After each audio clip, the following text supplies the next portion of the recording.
Hello and welcome to Haunted Montreal's Spooky Story Sessions. I'm your host, Holly Rhiannon, and today I'm going to tell you all about the McGill University Faculty Club.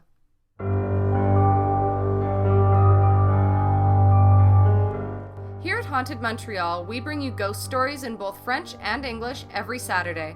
Before we get into today's story, please remember to like, subscribe, and hit the bell button so you get notified every time we have a new tale to share.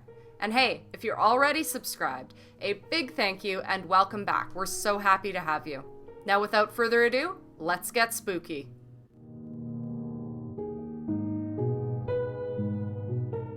McTavish Street on McGill's bustling campus is said to be the second most haunted street in all of Montreal, second only to St. Paul Street in Old Montreal. If McTavish Street sounds familiar to you, that's because if you've been on this channel for any amount of time, it should. There are no less than 3 haunted buildings on McTavish Street, including Duggan House, the McLennan Library, and the one we plan to talk about today, the McGill University Faculty Club. If you have not yet heard about the other 2 buildings, I'll add them in a card up here. The Faculty Club welcomes the school's elite of professors, deans, provosts, and other academics. The opulent mansion is a private oasis on the bustling campus, a place where academics come to relax, dine, socialize, and discuss important matters. However, according to many sources, the Faculty Club is haunted by ghosts of the past. The opulent mansion was designed in 1886 by Baron Alfred von Baumgarten, a wealthy German sugar tycoon, for his family. Baron Alfred Moritz Friedrich Baumgarten, Ph.D., was born in Dresden in 1842. After studying chemistry at the University of Berlin and the University of Göttingen, he came to New York City in 1866, intending to do business in the North American chemical industry. In 1873, Baumgarten moved to Montreal to manage the Castro Syrup Company, and in 1879 he co-founded the St. Lawrence Sugar Refining Company. The company imported raw sugar from the British West Indies and Europe before refining it into pure sugar, which could be sold to local and international customers. At first, the enterprise was relatively small and located on the Lachine Canal. However, with increasing demand, the plant was enlarged several times until the original buildings were destroyed in a fire in 1887. A new factory was built in the city of Maisonneuve, now a Montreal neighborhood, on a riverfront site that allowed large sugar-filled steamships to deposit their cargo directly at the facility. By 1908, the company was valued at $5 million and exported 300,000 barrels annually. Needless to say, the enterprise made the Baron extremely wealthy. He spared no expense on his lavish home, which was located in Montreal's posh Golden Square Mile, replete with detail and decoration in its sumptuous interior. With a taste for the extravagant, the Sugar King added one of Montreal's first indoor pools, the first electrical lighting system in a private residence, and a lavish ballroom to better introduce his daughters, Mimi and Elsa, to society. To ensure their chances of finding good husbands, Baumgarten spring-loaded the hardwood floor of his ballroom in order to make dancers, his daughters included, appear lighter and more nimble on their feet. The house also boasted high ceilings, elaborate carvings, and a big fireplace. A Gothic gallery which spanned 2 stories of the house was made to resemble a German hunting lodge. An immense amber-colored stained glass skylight capped the beautiful chamber. Opulent and elegant, Baumgarten House was seen as an ideal location to entertain the city's wealthy elite. By the turn of the century, the Baumgarten House was the center of social activity. Indeed, it was the Governor General's favorite place to visit when he came to Montreal. By the 1910s, Baumgarten had established himself as one of the city's most prominent citizens and entertained people who held some of the most esteemed positions in society. However, trouble started brewing for the Baron as the First World War approached. Anti-German sentiment began to spread through the British Empire, and once the war had started, hysteria reached its peak. The St. Lawrence Sugar Refinery, where many of the main shareholders were of German origin, was accused of being in the hands of the enemy. Every shareholder with a German-sounding name, Baumgarten included, was bought out. He was also forced to resign from all positions connected to the firm. After losing his position and much of his standing in the city, many of his former associates began slurring him personally. He began to fear that his daughters would never get married. The downtrodden Baron became very sad during the war, and despite offering his Montreal residence as a convalescent home for disabled soldiers returning from the front, his reputation only sank deeper and deeper. He died in 1919, shortly after the war's conclusion, some say a broken man. While his daughter Mimi never did find a husband, Elsa Baumgarten would go on to marry a man named Reginald Leslie Galt. Following the Baron's death, his widow continued living in the home with her 2 daughters until 1926, when McGill University purchased the building for a nominal sum to serve as the principal's residence. General Sir Arthur Currie was appointed principal and vice-chancellor of McGill University in 1920. Without the benefit of post-secondary education himself, the war hero was given the job due to his exceptional powers of organization and administration and his capacity for inspiration and leadership.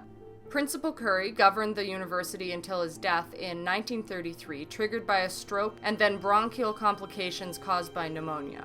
Following an elaborate and well-attended military funeral, a decision was made to repurpose the residence into a club for McGill's university faculty. During extensive renovations, the Gothic gallery was split into 2 separate floors, the lower one being the main dining room, and the upper floor the billiard room. In 1935, the McGill Faculty Club opened its doors in the old Baumgarten house. Designed as an oasis for the university's elite, the Faculty Club has since hosted countless receptions, meetings, dinner parties, and academic gatherings, all within the beautiful confines of the spectacular mansion. However, attendees of the club have often felt that there is something amiss within the old Baumgarten house. People often feel uneasy inside the building, especially late at night. Over the decades, there have also been reports of all sorts of strange and paranormal activity unfolding within the faculty club. One example is a piano in the basement that sometimes begins to play on its own accord. On one occasion, a professor complained that the noise was disturbing an important meeting, so the staff tried closing the piano lid to stop it. When that didn't work, they covered the piano with a thick blanket and wrapped chains around it. However, the piano continued playing, albeit with a muffled sound. Then, as though the instrument were angry, it began to play more loudly with notes that were jangled and increasingly off-key. The unearthly music got faster and faster and louder before culminating into a loud crescendo. With one last clang, the piano finally stopped. The McGill Faculty Club is the sort of place where things literally go bump in the night. Doors on the upper floors often slam. The staff also reports that the elevator sometimes moves between floors inexplicably without any human passengers. In the billiard room, the balls are known to roll on their own, as though a game is being played by invisible spirits. Some club members are unnerved by the numerous portraits hanging on the walls, which they claim often follow them with their eyes. In 2010, Tony Austin, the club's long-standing master of the house, told the McGill Reporter, "I've never seen a ghost myself, but when you're all alone in the house at the end of the night, it can be a little creepy with all those portraits staring back at you." On other occasions, the faculty club's phone has called the Human Resources Department late at night when no one's there. When office staff arrive at HR the next morning, they inevitably call back the faculty club to inquire why someone had phoned them so late at night. The staff are at a loss to explain. One night, a security guard was doing the rounds and he climbed the spiraling staircase to the 2nd floor. He began to hear loud banging noises on the 2nd and 3rd floors. He felt a dangerous presence that seemed to be getting closer and closer to him. A wave of panic set in and he froze, paralyzed with fear.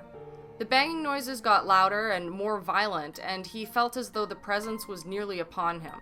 At last, he snapped out of it and bolted back down the stairs before dashing out of the building into the cool night air. He later told his colleagues that he had soiled his pants on the way down, so terrified was he by this experience.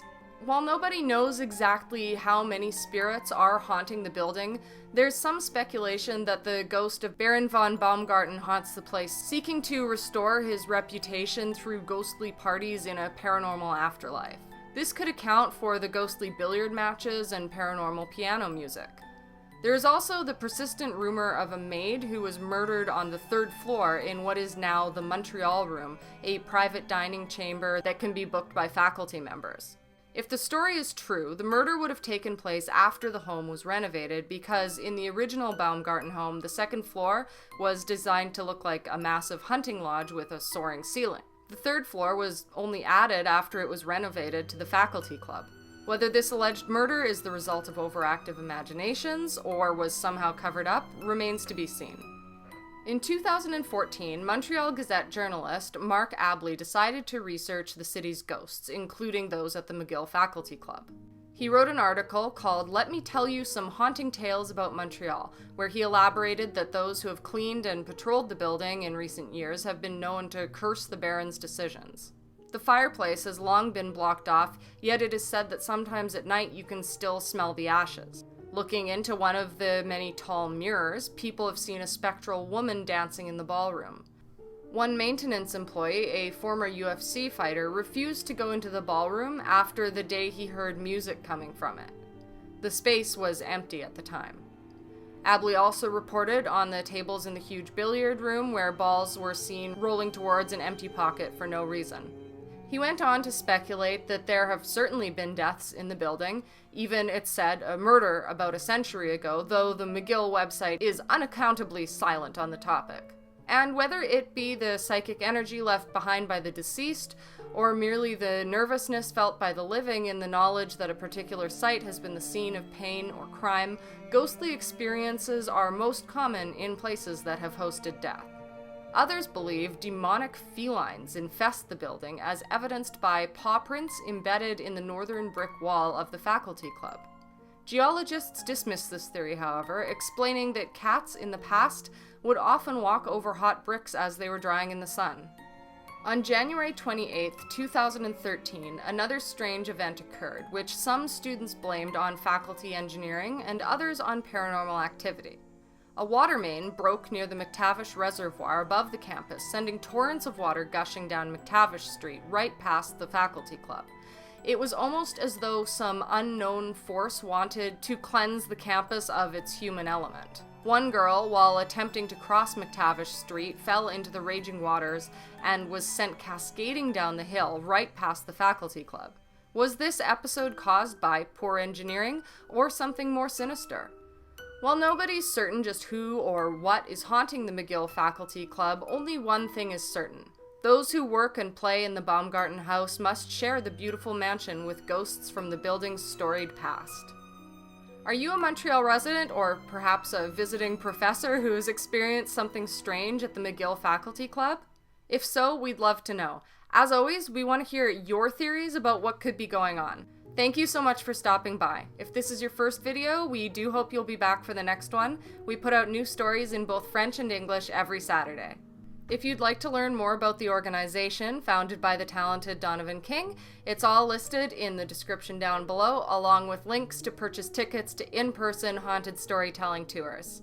Remember to like, subscribe, and leave a comment. We'll have a new video out for you next Saturday, but until then, stay spooky.